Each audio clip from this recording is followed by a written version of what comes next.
Hello everyone, my name is Adel Zubeir and this is the second 2011 TekTalk weekend TekTalk. And here with me I have Yasir, SharePoint Server MVP, and we have a special guest. Yeah, thank you, Adel. Thank you, Jerry. My name is Wael Kabli, and I work as a SharePoint consultant in Microsoft Consulting Services. Basically, I focus on SharePoint and application development activities. Okay, so let's jump into one of the very important topics of SharePoint deployments, governance. So first thing, what is governance, by the way? Okay, so governance is one of my favorite topics, Jerry, as you Wow. know. Yeah, I knew you would pick that anyway. Because, okay, so as I define governance, governance is always about three main things: people, process, and policies. Okay. So, but let me start about what is the main problem behind the governance actually. Once you have SharePoint installed in your environment, okay, the SharePoint environment starts becoming like a really big jungle. Okay. People started creating sites, and many sites they are not used. Sites are used, and some sites are having big hierarchy, like sub sites, and some sites they are not even used, just one site, and it's barely. It was created and right? finished, yes. Exactly. So it's really big mess, SharePoint, and if it's unmanaged, you cannot control it even at one single point of time. Okay. That's why a very important talk about SharePoint governance started arising whenever SharePoint deployment started maturing in companies, especially here in Saudi. SharePoint governance is becoming a very hot topic for everyone. Okay. That's why SharePoint governance is a very important topic in SharePoint 2010. Okay. Fine. So you mean it's more about how we change habits? I mean people. Exactly. So how we can change habits when you talk about SharePoint especially? So again, as I said, we talk about people, process, and policies. Okay. So let's talk about people first. Yes, absolutely. So once we talk about people, you need to consider lots of stuff. First of all, how you want to organize your teams. Okay. Always you have this messy environment where developers are running the operation at the same time, which is something wrong. Okay. You need to have a proper development team, and then you have an operational team who's running the portals, running your intranet and extranet. Okay. So you're saying that developers should not touch the production side? Definitely. Okay, that's fine. Okay. And we need to have even a proper process like ALM process, application lifecycle management. Okay. How the development team will take requirements, start processing them, and start producing packages, then how we are deploying it on the server. Fine. So we need to set that process up front. Okay. But that will be in the process side. But if we talk about teams, we need to have a development team, we need to have an operational team, and also I need to have a support model. That will be fitting inside your support model inside your organization. So if you have a help desk, maybe I want to introduce one more role inside the help desk, which is called Enterprise Site Collection Admin. And this guy will be handling all the requests that SharePoint deal with. Fine. Another model where we can propose someone called site owner, and the site owner usually I pick one guy from each department. Fine. And that guy is a very technical savvy guy. He is not IT background. Maybe he is an IT background, but usually not. Because I'm talking about department like marketing or PR or whatever. Finance. But they're not IT oriented. You pick one guy from there who likes mobiles and technology, and you start training him. This is how you set permissions, this is how you add users, this is how you create all this stuff on SharePoint, and let him be the first point of contact for that department. So if you look at the support model, if I have a question, I'll go to the site owner. If he couldn't answer, let me open a case. Once I open a case, it will go to the, let's say, Enterprise Site Collection Admin. The Site Collection Admin, if he cannot solve it, now let it go to the operational team and to the development team.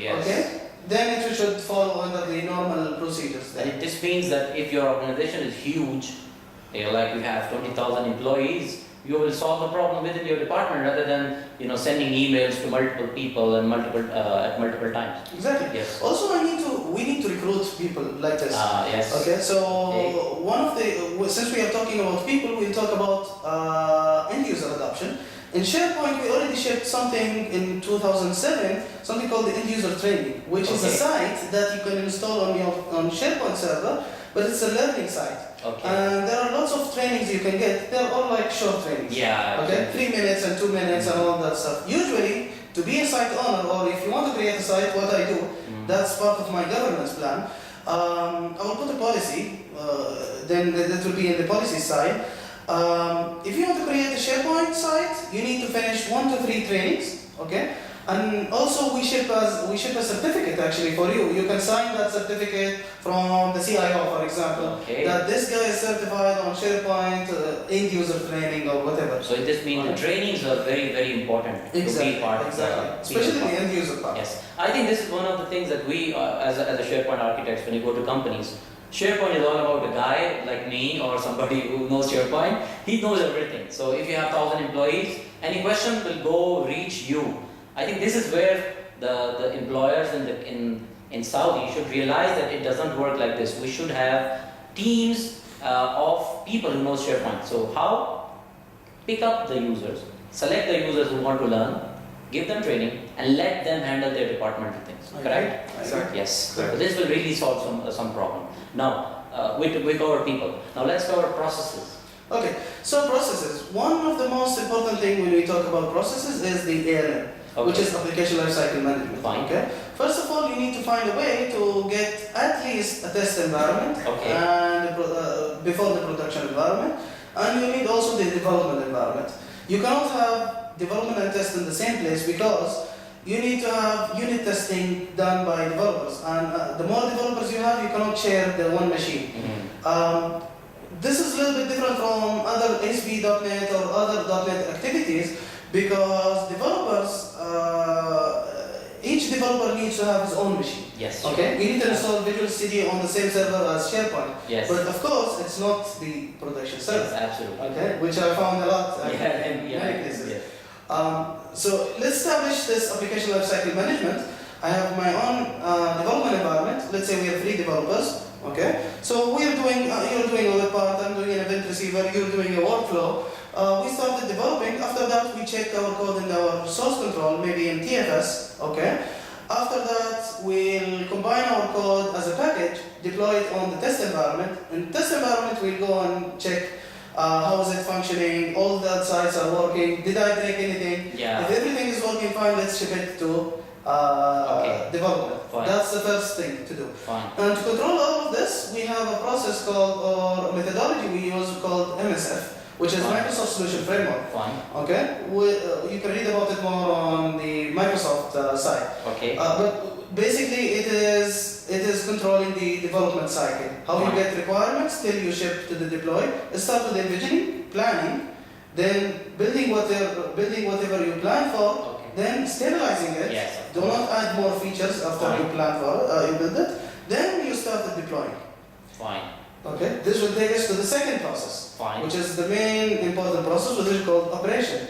And we have a methodology also for that one, which is called Microsoft Operation Framework. Okay. We have so many people actually specialize in this area. It's based on a combination between Microsoft best practices and ITIL, actually altogether. And it's all about operating your environment, treating this SharePoint is not like a product, treating it as a service actually. So I have a service up and running, I have a service manager, and I have SLAs around that, SLOs, all that stuff, all the operational terminology around this. Fine, correct. Okay, so, but this is just a general feeling. Does applying governance on SharePoint will make the environment heavy or make it complex? No, it doesn't make it complex. It will make sure that it's manageable. It will make sure that it will not turn into a jungle. Yes. Okay. And this will allow me actually to talk about the last part, which is the policies. Okay. Yeah. Of course. Yes. So you need to put all these sort of policies around SharePoint. So what kind of policies you would like to do? You will have administration policies, okay, operational policies, fine, security policies, fine, and customization policies. Fine. So let's take first the customization policy. Correct. I will put policies for all developers that this is my naming convention. This is how you will name all your WSPs. This is how you will name all your DLLs. All DLLs, for example, I'll put a policy. All DLLs should be in GAC. Okay. All features will start with this name and that name. Okay, fine. That's for customizations, for Right. example. Maybe I can put even guidance. Any developer will develop any code on SharePoint. If you want to use SharePoint lists, this is the criteria. If you want to use SharePoint, if you want to use databases, this is the criteria. Okay, fine. Right? Sure. So that's the customization policies. If we talk about administration policies, first main pain point I see in administration policies is SharePoint admin farm or the farm admin. Many times you see people actually accessing SharePoint with a service account. Yeah. Okay. The main powerful account. Exactly. It's the main powerful account. This is the account running everything. Yes. And what is the main problem of entering with the farm Yes. account? The main problem actually is you lose accountability. Yes. Okay? So if somebody changes anything, you don't know who changed. Yes, where the changes are. And I cannot put permissions based on this. Mm. People started shouting on why I cannot secure my SharePoint site and the farm admin can go inside because he's using the service account. Absolutely. I have good news about that. In SharePoint 2010, we are not allowed to do this. You can set a policy Yes. in SharePoint 2010 to change all the service account passwords every 30 days or 20 days or whatever. Very nice. Right? Using managed account, I guess. Using managed accounts. Okay, so you go to central administration, go to security, and you'll find this managed account Managed section. account and you can put Yes, policy. you can set a policy that after 60 days, password should change automatically. Beautiful. But who will know the password if it changes automatically? This is the point. Yeah, That's the whole that's concept. the point. Yeah. Change automatically. Yes. You know, at that time, I'm a SharePoint guy, so I want to know what's the password. You know, if something happens, I should use the service account. You know. Okay, so that's the three things. You know, people, processes, and policies. And policies. Yes. So this is, I think, a very nice covering of what governance is. But any special recommendation for especially our Saudi market? Okay, so what is the most important thing for us in the Saudi market? One is make sure that if you install SharePoint, okay, make sure that you have a SQL team, okay, at least Okay. one guy for SQL Server. Okay, fine. Make sure that you have the proper staffing model. Okay. Fine. SharePoint. This is very interesting actually. Once you install SharePoint and people started learning SharePoint, usually the demand comes from the end user, not from Yeah. the technical people. Correct. I see people actually in love with SharePoint, the end users, more than even the technical people. Yes. Technical people for us is more headache actually Yeah. than even fun. Yeah. Yes. Okay, but for the end users, they like it. That's why you need to manage them. Okay, so if we talk about staffing, maybe you need to introduce these roles that, as we said, the site owner. Yes. Okay. Okay. Maybe this guy should be a part-time guy. He do his job and he do the part-time as a site owner. Okay. You need a farm admin, and this guy should be a full-time guy. Yes, absolutely. Right? And that role, maybe you didn't have this role before. You need to have a SQL admin. Okay? Oh, okay. If your environment is too big, you need to fill full-time SQL admin. If Okay. you don't, maybe bring one or get someone as a half-time to do some lots of administration and also do SQL. But you need someone to be aware of SQL Server. Another thing is training. Okay, make sure that you train your people. And regular training. Regular Yes, training. Exactly. Like brainstorming sessions where you go and talk about the technology so that people can really get involved in the. Also, once you train, you need to know that we have different kind of training. I saw many people that we ship everyone, let them attend administration training and start working. That's all. Yeah, Okay? absolutely, yes. You need to have administration training, you need to have development training, okay? And by the way, the right sequence is you go for administration, then you go for development. If a new developer come and he gets a developer training, he will be really Yeah, lost in that's SharePoint, right, yeah. okay? You Because need to he- understand the full picture. Yes, right? he will not be able to find the places or the things that he can do out of the box. Right. And get the MSF roles Yes. right. Yeah. Okay, get an architect.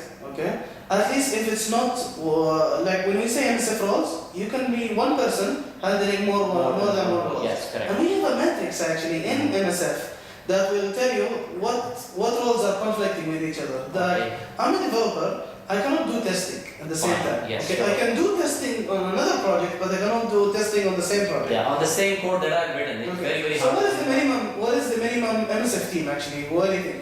I think personally there should be something like a product manager, there should be a project manager, there should be a team, there should be developers, testers, there should be graphic designers, Yeah. and many people like that. Right. So we have around 7 roles. Yeah, okay. So we have an architect, then we have a user experience guy Yes, who UI, worries about yeah. the experience. Mhm. User experience, and he develops even the user guides. Okay. And we have a product manager. This guy will identify what kind of what is this product is all about. Okay. What features should be in, what features should be out. Then I have someone called the program manager, and the program manager is the one who will control the triangle. Okay. Triangle, I have limited resources, limited time, and I have features. Yes, okay. Okay. So if you have more features, depends Yeah. how much time you want. Yeah, absolutely, Okay. yeah. For me, I have limited team always. Okay. Okay. So I can get you tell me what the time, or you tell me what the features. Yeah. I will tell you the other one. Yes, If you tell me this X amount of features, I will tell you this amount of time. absolutely. If you tell me 1 month, I will give me Number of features. number of features. Okay. So that's basically the program manager. Then you have the tester and the developer. Absolutely. Okay. What else? I think we are missing one guy. We're missing one guy. Yeah, it's the product manager. So program and the architect. Architect. Okay. The architect is the one who will tell you how everything will be laid out. Okay. He will come up with the physical design, logical design, and conceptual design. Absolutely. And he will guide the developers what to do. Okay. Sure. But now that's 7 people. We are missing deployment team. Deployment, Yeah, exactly. It's the operation. Yeah, Yes, yeah. we talked about the architect at Yes. the beginning. We're missing the deployment guy, which is the operation and deployment guy. Absolutely. This is the person who are actually deploying, configuring everything for deployment, and he will be even controlling the operational guides and handing over to the operation team. Sure. And here, this is the place where MSF and MOF actually go together. Together. Okay, so we finish the MSF cycle, we hand over to the MOF team, they operate for a while, okay, and then they will come up after operation, they will come up with more modification, and they will go back for MSF cycle, and it keeps on going like this, Okay. right? Fine. Okay, so if you go back to the MSF team, we have 7 roles, right? Yes. But minimum you can have 3 people. Fine. Okay, so the matrix will show you can pick all these roles, distribute them on 3 different- people, yes. okay, but make sure that they're not conflicting. Yes. Something like developer and tester doesn't Yeah, work. it doesn't look good. Absolutely. Okay, so great things you were talking about. Okay, Where to start reading from? cool. So there are lots of blogs about SharePoint governance, okay? And the blogs is the best way to start, okay? If you go to SharePoint, if you search for SharePoint governance, especially inside MSDN blogs, okay? I blogged about it, lots of other people blogged about it, SharePoint governance. There is also in the SharePoint, in the Microsoft download site, there is SharePoint governance white paper, okay? That white paper will give you a template on what you need to do in governance. So it will tell you this is people, process, and policies, and all these sections, what you need to do, what you need to put in each section. But at the end, you need to own that template, Sure. okay? And you need to make it live. Sure. Mm-hmm. So Right. I think that was fantastic discussion. Yeah. At least we have basic idea on how we should set up governance in any SharePoint deployment. So I think that's enough. Our time is finished for today. Thank you everybody. Thank you Wael. Thank you Adel for being here. Thank you, Wael. Thank you, Jerry. Thank you everyone for So- watching. We hope you enjoyed it. Yes. This was the SharePoint Tech Talk. Wait for us for the Windows Phone Tech Talk. Yes, it's coming very soon. We'll have some guests from Microsoft. Of course, we'll be talking about Windows Phone development. So by that time, I think it's time to say goodbye. Okay. Okay, bye everybody. Bye. See you.